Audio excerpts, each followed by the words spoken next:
मुल्क यमन में आबाद कबीला तय के सरदार हातिम ताई के पास अरबी नस्ल का एक बहुत उम्दा घोड़ा था जो खूबसूरती और तेज रफ्तारी में बेमिसाल था। एक दिन रूम के बादशाह के दरबार में हातिम ताई की सखावत और उसके तेज रफ्तार घोड़े के बारे में बातचीत हो रही थी। दरबारियों की बातें सुनकर बादशाह ने कहा, जब तक आजमाया न जाए किसी के बारे में राय कायम करना अक्लमंदी के खिलाफ है। हम चाहते हैं कि कुछ लोग हातिम ताई के पास जाएं और उससे उसका वही घोड़ा मांगे। अगर वह दे दे तो बेशक तारीफ के काबिल है। वजीर कुछ लोगों को साथ लेकर हातिम ताई के यहाँ रवाना हुआ और रात के वक्त उसके घर पहुंचा।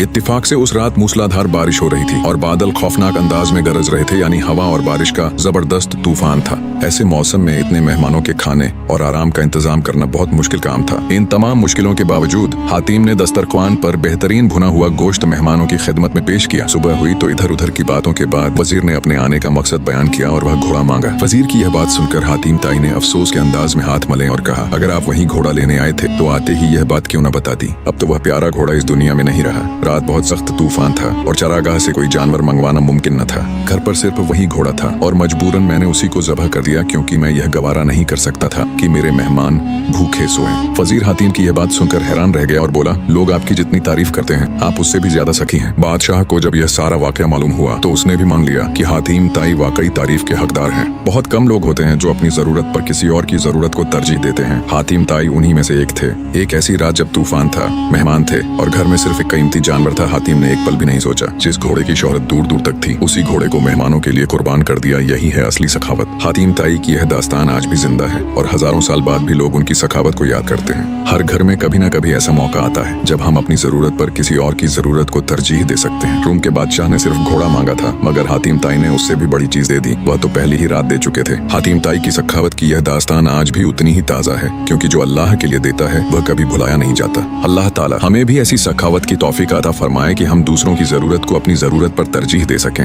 आमीन या रब्बुल आलमीन। जो देता है अल्लाह उसे और देता है और जो रोकता है अल्लाह उसे तंग कर देता है।